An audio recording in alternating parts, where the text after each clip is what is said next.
Hi, my name is Haley Boyko, and this is my critical assignment on gait development. First of all, I'd like to talk about early childhood gait development. Infants are known for making spontaneous movements, and these are movements that occur without any stimulation.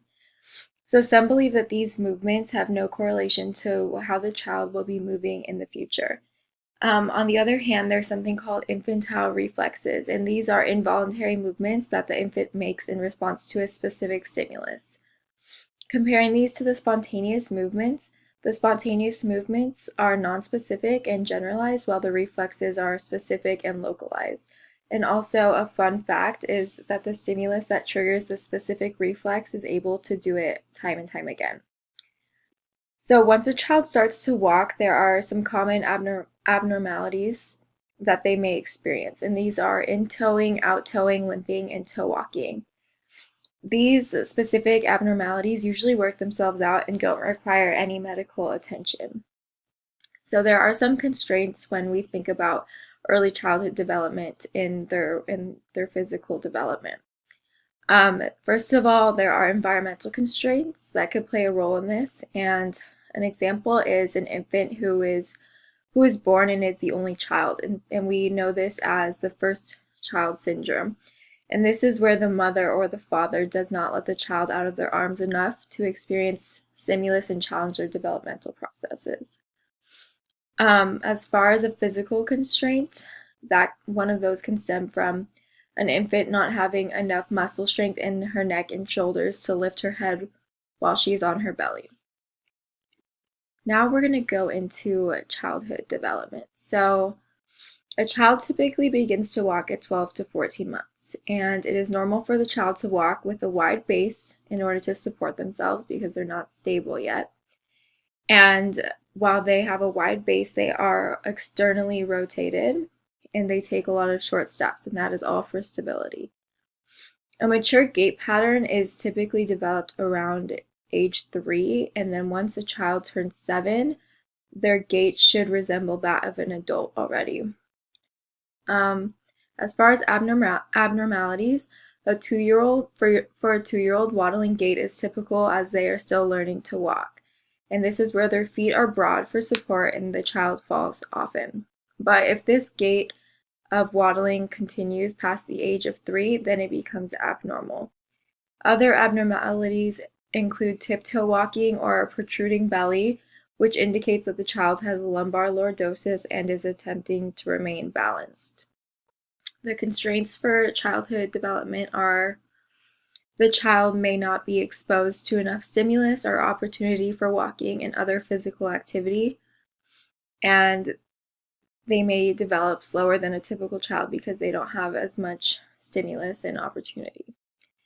Parents who restrict their child from social and outdoor settings may delay the development of their child's motor skills. So most parents should know that having their children in social settings, in order to exercise their motor skills is very important and helps them to develop in a healthy way. Now we are stepping into adulthood. So there are 2 theories that I talked about here, and the first one is dynamic walking, and this is a theory in developed gait which emphasizes the use of simple dynamical models and studies behavior over the course of many steps rather than the study of a single step. And they do this in order to understand stability and energy economy in the adult. The second theory that I touched on is called the 6 determinants of gait. And these 6 determinants are pelvic rotation, pelvic tilt, knee flexion, foot mechanics, knee mechanics, and lateral displacement of pelvis. Abnormalities in adulthood gait often stem from possible energies that altered the individual's normal pattern of movement. Other abnormalities may have continued from childhood, such as in-toeing and out-toeing. So sometimes we do see adults that still walk in their abnormalities that they had as a child. Some constraints for adulthood development is if the adult has suffered from an injury and did not receive proper physical therapy. In order to get back to their normal and healthy gait, they are at risk of remaining in continual constraint for the rest of their lives. And also another constraint can stem from a lack of physical activity as the adult is not regularly exercising their full motor skills, and then they may suffer, from becoming overweight, which we all know is harder to carry ourselves around when we're overweight, and then it's harder to stay in a healthy gait and motor pattern. And finally, we're going to go into older adulthood. So once an individual enters older adulthood, it is easier to identify what the changes of their gait are going to be, whereas with an adult in like teen years, it often varies. So a study was conducted in order to see the difference of a man's gait from younger to older, and the changes found were step length in older men was approximately 3 centimeters shorter. Older men toed out approximately 3 degrees more than younger men. Older men had a reduced degree of ankle extension, and pelvic rotation was diminished in older men. And then as far as women, older women showed more out-toeing, shorter stride length, and less pelvic rotation than younger women. So as we see when we step into those older senior years of our lives, then there are slight but major differences when it comes to our gait. Abnormalities for the older adulthood's gait pattern may stem from disease or injury that has caused a loss of muscle strength. So there's a lot of older adults that are prone to disease and or injury due to the fragility of their bones and their health, and then a lot of these diseases and injuries can reduce the muscle strength, which then in turn changes the way they move.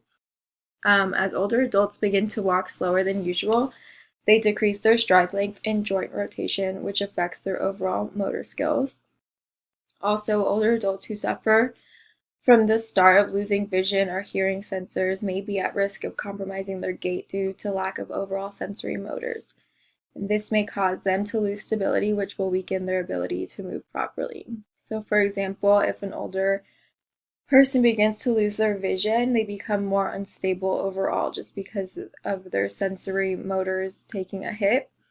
And it is harder to walk and to know what's going on around you when you can't see or even hear. Sometimes that affects too. So here are my resources, and that is the end of my presentation. I hope you enjoyed it. Thank you so much.